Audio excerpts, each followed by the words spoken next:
بسم اللہ الرحمن الرحیم۔ السلام علیکم ناظرین، کہا جاتا ہے کہ کتے کی پیدائش حضرت آدم علیہ السلام کے پتلے کی مٹی سے کی گئی، جبکہ کچھ روایت میں کہا گیا ہے کہ کتے کی پیدائش حضرت آدم علیہ السلام کی تخلیق کے فوراً بعد ہوئی۔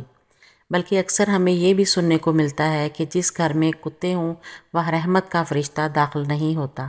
لیکن ناظرین، کتے کا ذکر مقدس کتاب قرآن پاک میں بھی آیا ہے، اور کہا جاتا ہے کہ دنیا کا واحد جانور جو جنت میں جائے گا وہ جانور کتا ہی ہوگا۔ لہٰذا ان سب باتوں کو مد نظر رکھ کر آج اس ویڈیو میں آپ جان پائیں گے کہ کتا کس شکل میں جنت میں داخل ہوگا، اور اصحاب کہف کے ساتھ غار میں آخر کتے کو ہی کیوں بھیجا گیا۔ حضرت آدم علیہ السلام کی تخلیق کے فوراً بعد کتے کو پیدا کرنے کی وجہ کیا بنی تھی۔ ویڈیو میں آپ کو یہ بھی بتائیں گے کہ کتے اور شیطان میں ایسا کیا تعلق ہے کہ جس کے سبب مذہب اسلام کتے کو گھر میں پالنے سے منع کرتا ہے، اور آخر کتا ہی انسان پر کیوں بھونکتا ہے۔ ناظرین، سب سے پہلے تو یہ جان لیجئے کہ جس گھر میں کتا ہو تو اس گھر میں رحمت کا فرشتہ کیوں داخل نہیں ہوتا۔ اس بارے میں حدیث شریف میں ایک واقعہ آتا ہے کہ حضرت میمونہ رضی اللہ تعالیٰ عنہا فرماتی ہیں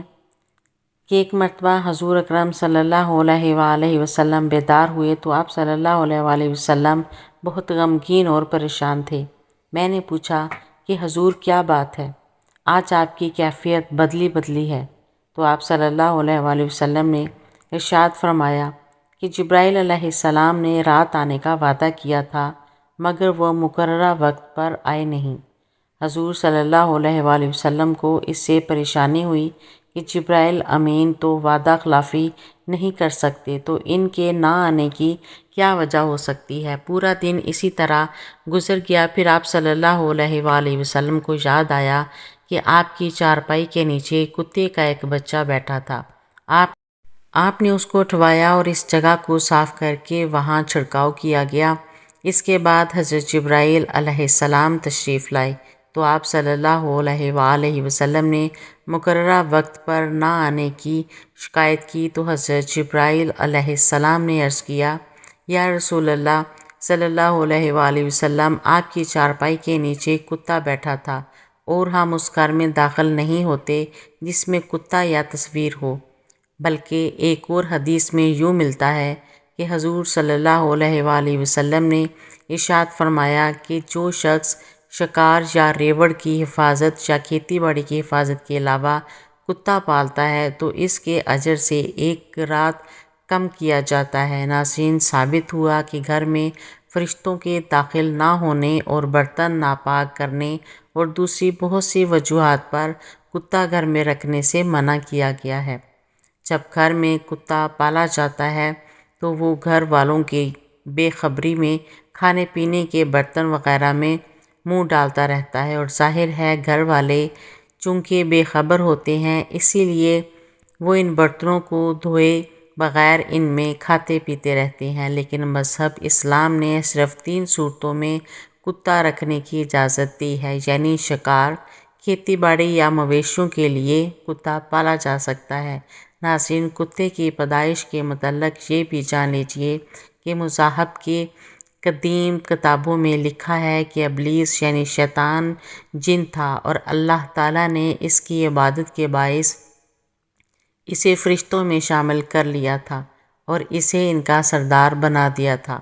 اس کے بعد اس کی ریاضت کا سلسلہ جاری رہا۔ اس کائنات کا کوئی ایسا چپا یا کوئی ایسا ٹکڑا نہیں جس پر ابلیس نے سجدہ نہ کیا ہو۔ یہ ان سجدوں، ان ریاضتوں، ان عبادات کا نتیجہ تھا کہ اللہ تعالیٰ نے ابلیس کو فرشتوں کا سردار بنایا۔ لیکن پھر شیطان غرور کا شکار ہو گیا۔ اس نے مٹی کے پتلے حضرت آدم علیہ السلام کو سجدہ کرنے سے انکار کر دیا۔ جب اللہ تعالیٰ نے آدم علیہ السلام کو بنایا، مٹی سے بنایا، تو سب کو کہا کہ ان کو سجدہ کیا جائے، لیکن ابلیس کے اندر ایک غرور تھا۔ اس نے کہا کہ میں آگ سے بنا ہوا ہوں، یہ مٹی سے بنا ہے، میں اسے کیوں سجدہ کروں؟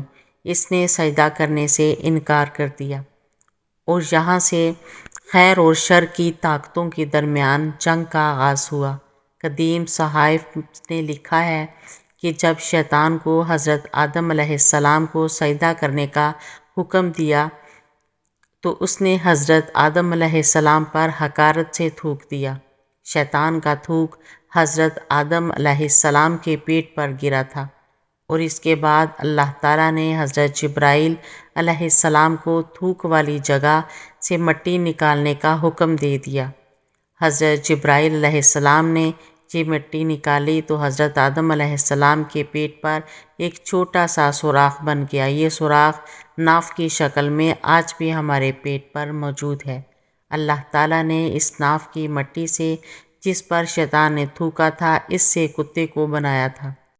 ناظرین، کتے کی تخلیق کے متعلق دوسری روایت یہ بھی ملتی ہے کہ حضرت آدم علیہ السلام اور حضرت اماں حوا سلام اللہ علیہا کو اللہ تبارک و تعالیٰ نے زمین پر بھیجا تو شیطان نے زمینی درندوں کو ورغلایا کہ ان دونوں کو کھا جائیں، تو تب اللہ تبارک و تعالیٰ نے کتے کو پیدا کیا، جس نے آدم علیہ السلام اور حضرت حوا سلام اللہ علیہا کی ان درندوں سے حفاظت فرمائی۔ یعنی کتے کی پیدائش حضرت آدم علیہ السلام کو زمین پر بھیجنے کے فوراً بعد اللہ تبارک و تعالیٰ نے فرمائی۔ ناظرین، کتے میں 3 خصلتیں ہوتی ہیں۔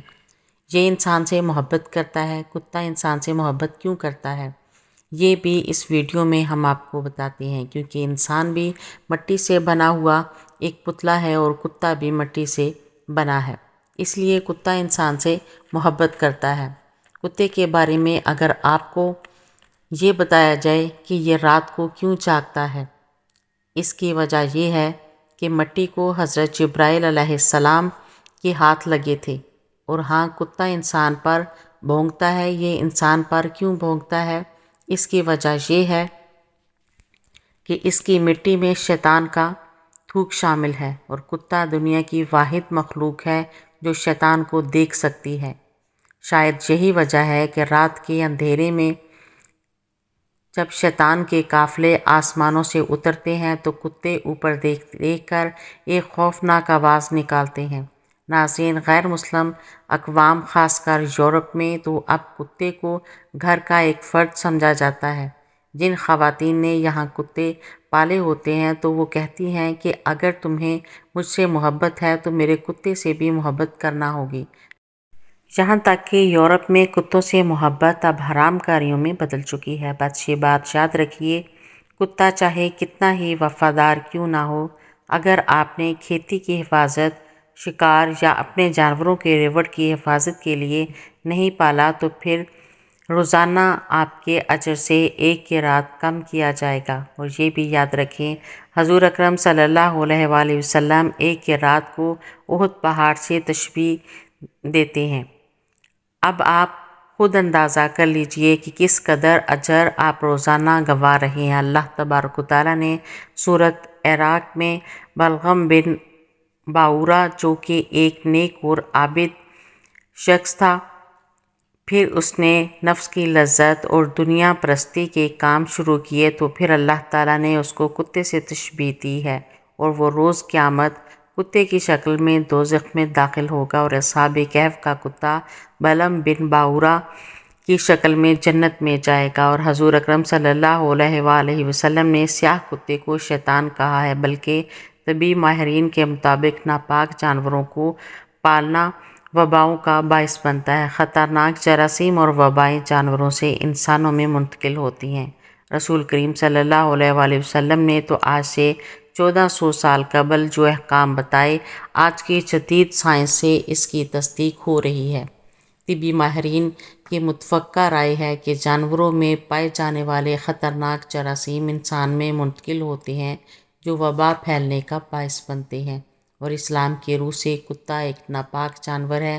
اگر ہم اسلام کی تعلیمات پر عمل کریں اور ناپاک جانوروں کو پالنے سے گریز کریں تو خطرات سے محفوظ رہ سکتے ہیں۔ افسوسناک بات یہ ہے کہ آج کتوں، بلیوں اور دوسرے نجس جانوروں کو پالنے کا فیشن بن چکا ہے، بلکہ پالتو جانوروں کو اسٹیٹس سمجھا جاتا ہے۔ ناظرین، اسلام نے مسلمانوں کو حکم دیا ہے کہ جس برتن میں کتا منہ ڈال دے اسے پاک کرنے کے لیے 7 مرتبہ دھویا جائے۔ ایک روایت میں 8ویں بار مٹی سے پاک کرنے کے الفاظ بھی ملتے ہیں۔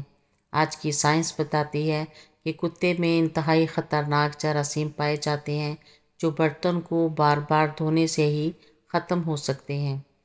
آپ اندازہ لگائیں، اسلام نے یہی بات آج سے 1400 سال پہلے بتا دی، جب سائنس کا وجود تک نہ تھا۔ ہمیں سمجھ جانا چاہیے کہ اللہ کے پیارے نبی صلی اللہ علیہ وآلہ وسلم نے جو احکام ہمیں بتا دیے، انسانیت کی فلاح اسے مان لینے میں ہے۔ اس کے مقابلے میں عقل کے گھوڑے دوڑا کر دلائل دینے سے گریز کرنا چاہیے۔ ایک انگریز ڈاکٹر نے اس پانی کے جس میں کتے نے منہ ڈالا تھا خوردبین کے ذریعے تحقیق کی تو اسے پتہ چلا کہ اس پانی میں کتے کے لعاب کے جو جراثیم آ جاتے ہیں وہ مٹی کے سوا کسی اور چیز سے نہیں مرتے، کیونکہ مٹی میں نشادر وافر مقدار میں ہوتا ہے جو اور کسی چیز میں نہیں ہوتا، اور یہ کتے کے لعاب میں پائے جانے والے تمام جراثیموں کو ختم کرنے کے لیے کافی ہوتا ہے۔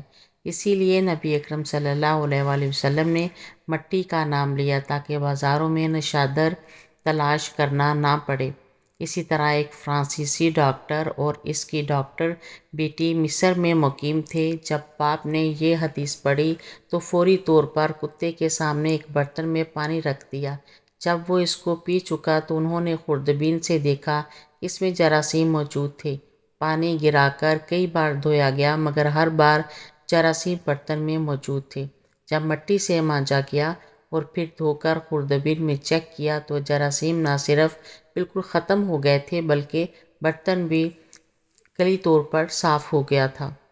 اس پر دونوں باپ بیٹی مسلمان ہو گئے۔ ناظرین، قرآن پاک میں اصحاب کہف کا تذکرہ ملتا ہے جہاں ان کے کتے کا ذکر بھی آیا ہے۔ وہاں امام قرطبی نے لکھا کہ اس شریعت میں کتے پالنے کی اجازت ہوگی، اس لیے انہوں نے کتا ساتھ لیا، یا کسی کی بکریوں کی حفاظت کے لیے تھا، اور فروعی احکام میں ایسا ہوتا رہتا ہے۔ مختلف شریعتوں میں فروعی احکام مختلف دیے گئے۔ بہرحال اصحاب کہف کے واقعہ سے کتے کو پالنے کے جواز پر استدلال کرنا درست نہ ہوگا۔ اسی لیے مفسرین کرام نے جہاں اصحاب کہف کا ذکر کیا تو وہاں اس بات کا بھی وضاحت کی گئی کہ اصحاب کہف کا کتا صلح کے ساتھ رہا۔ اس کی برکت سے اللہ پاک نے قرآن مجید میں اس کا ذکر فرما دیا۔ یہ اس کتے کی جزوی فضیلت تھی۔ اصحاب کہف کے کتے سے متعلقاً کتے کی فضیلت پر استدلال کرنا درست نہیں۔ ناظرین، جہاں قابل غور بات یہ ہے کہ اللہ تعالیٰ اور اس کے رسول کریم صلی اللہ علیہ وآلہ وسلم نے انسانوں کے لیے جو احکام بنائے ہیں وہ ہر لحاظ سے انسانوں کے لیے مفید ہیں۔ ایک مسلمان کے لیے یہ بات کافی ہونی چاہیے کہ اللہ تعالیٰ نے اس کام سے رکنے کا حکم دیا ہے، کیونکہ ایک مومن کی شان یہ ہے کہ اللہ تعالیٰ کے نبی صلی اللہ علیہ وآلہ وسلم نے جس کام کے کرنے کا حکم دیا وہ کرے، اور جس کام سے منع ہو جانے کا حکم دیا اس سے رک جائے۔ اس کا نام اطاعت ہے، اور اس سے انحراف نافرمانی کہلاتا ہے۔ اگر ہم عقل اور محض شوق کی بنیاد پر وہ کام کرنا شروع کر دیں گے تو جس سے منع کیا گیا ہے تو اس کا نتیجہ سوائے نقصان کے کچھ نہیں ہوگا۔